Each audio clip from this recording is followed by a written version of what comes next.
지금 어그로 어제도 최고예요. 예. 추낙 전쟁.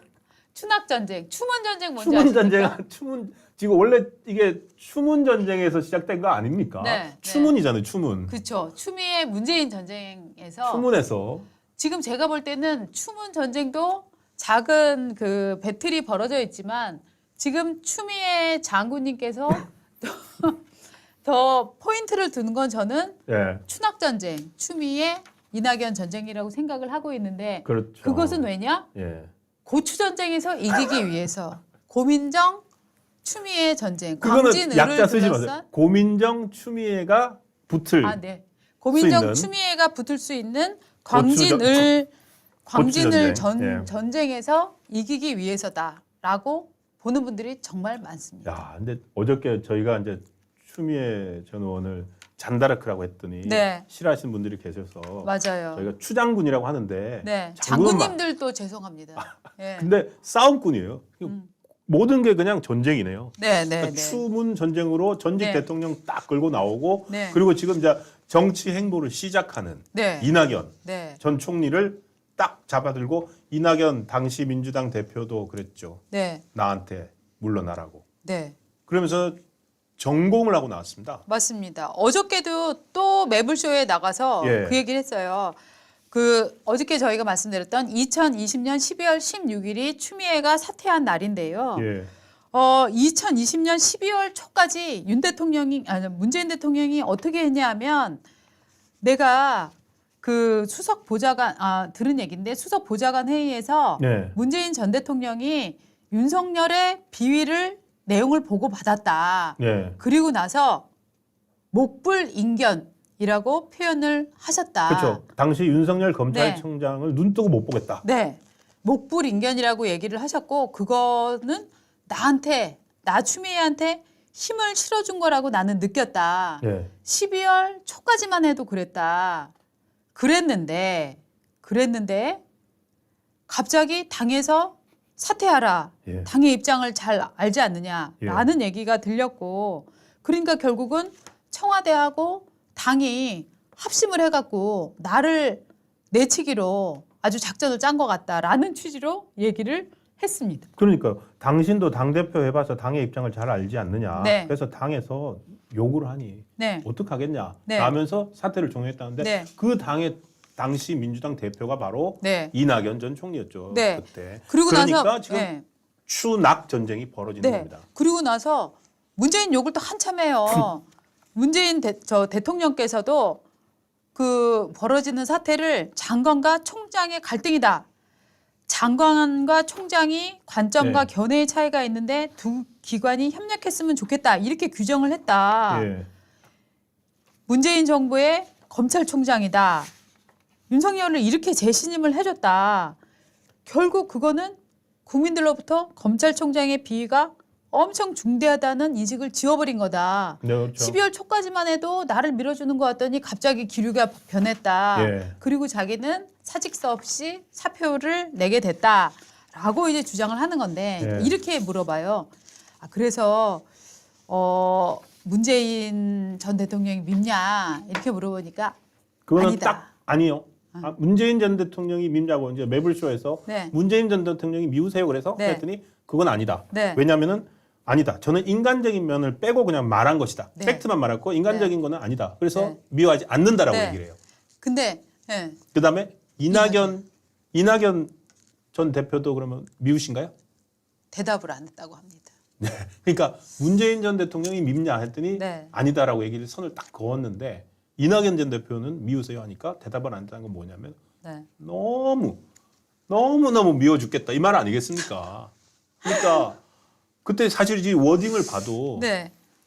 당에서 네. 그러니까 그 지지율이나 이런 걸 생각해서 네. 당에서 요구한 것처럼 돼 있거든요. 예, 그러니까 예. 문재인 전 대통령은 그걸 못 막아주고 네. 당신도 민주당 대표를 해봤지 않느냐. 당에서 저렇게 요구하니 좀 나가주세요.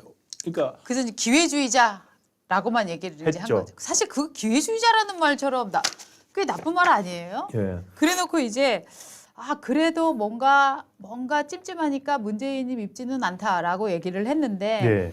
자 요런 얘기들에 대해서 조응천 민주당 의원이 예. 해석을 했어요. 아, 예. 기가 네. 막히죠, 이게. 이게 기가 막힌데 지금 민주당의 강성 지지층을 포섭하려는 거다라고 그렇죠. 해석을 했어요. 예.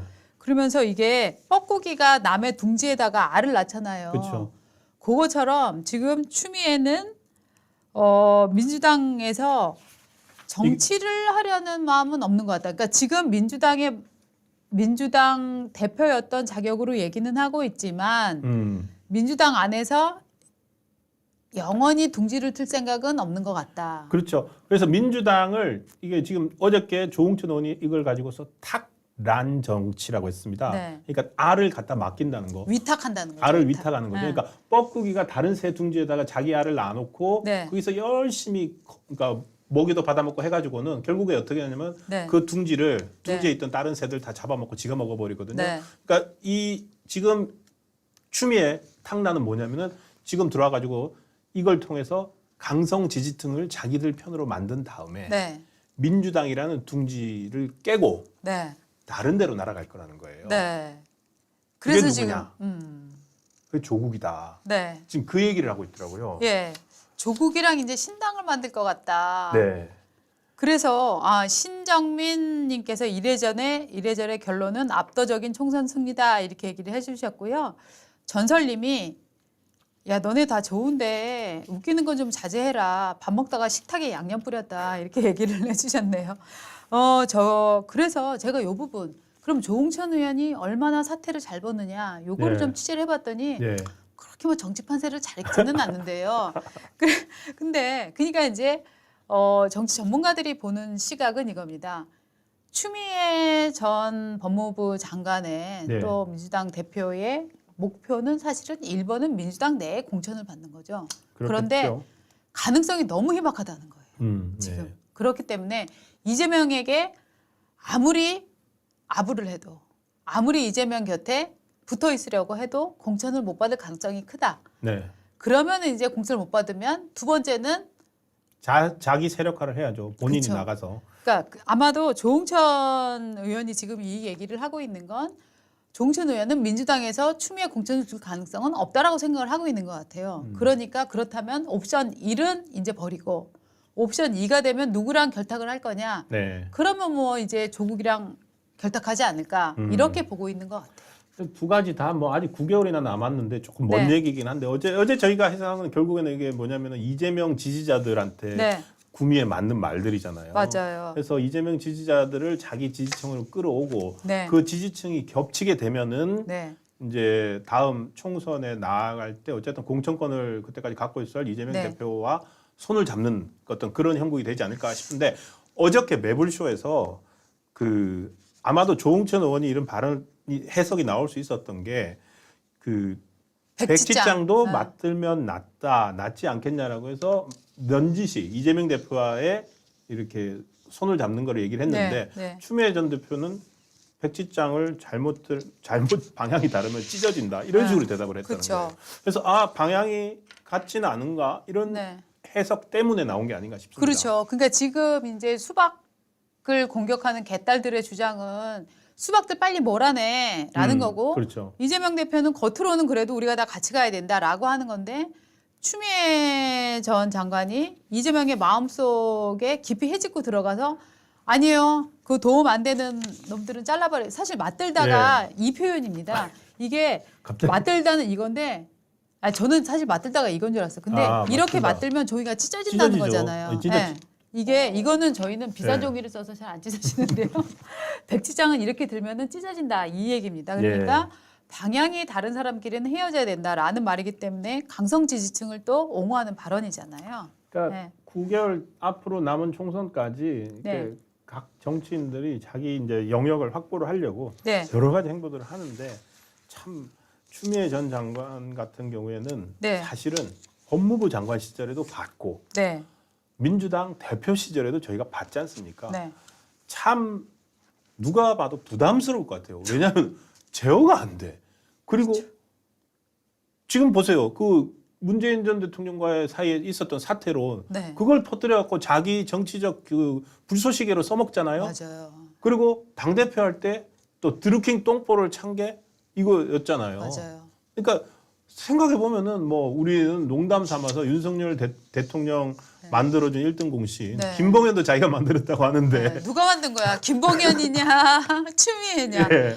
지금 여러분 정확히 보셔야 됩니다.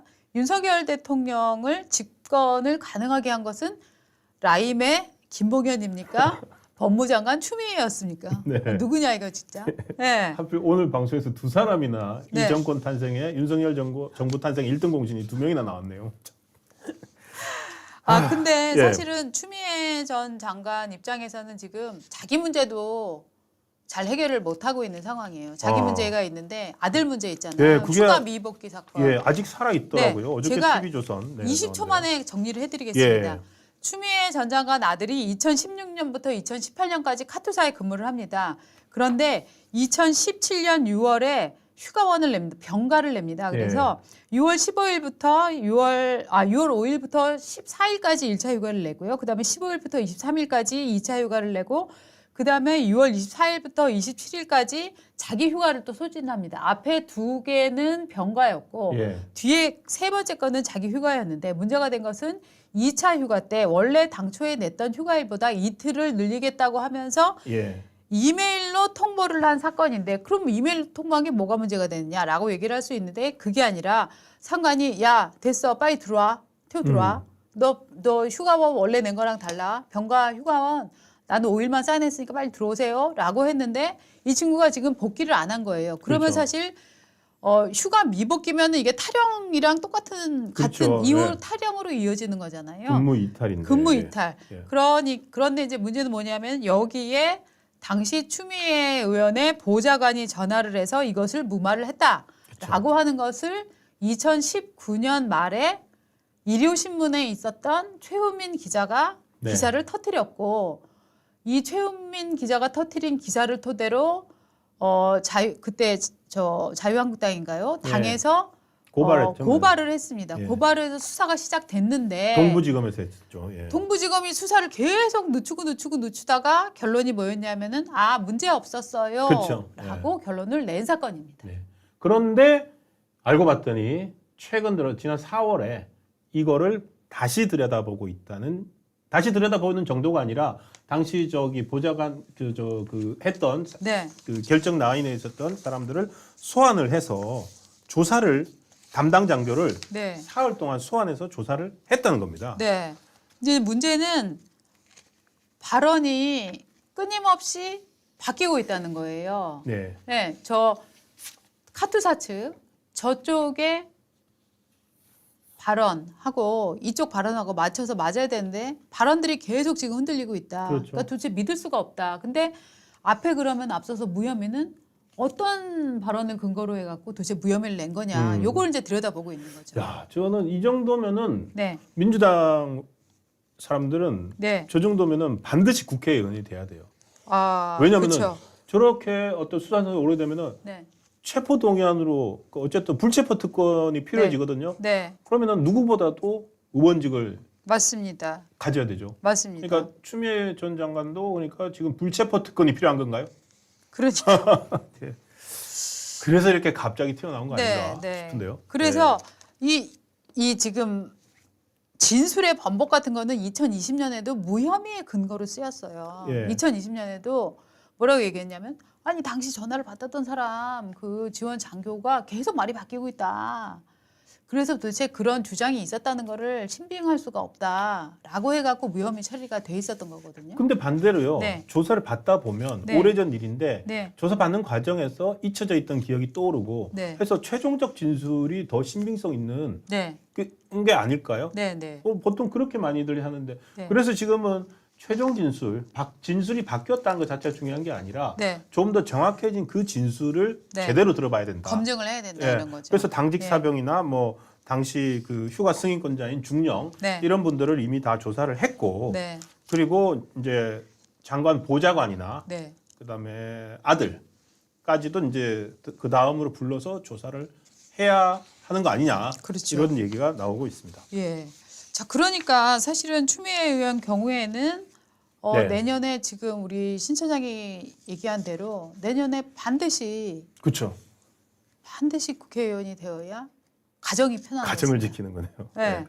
그런 생각을 하고 있는 것 같아요.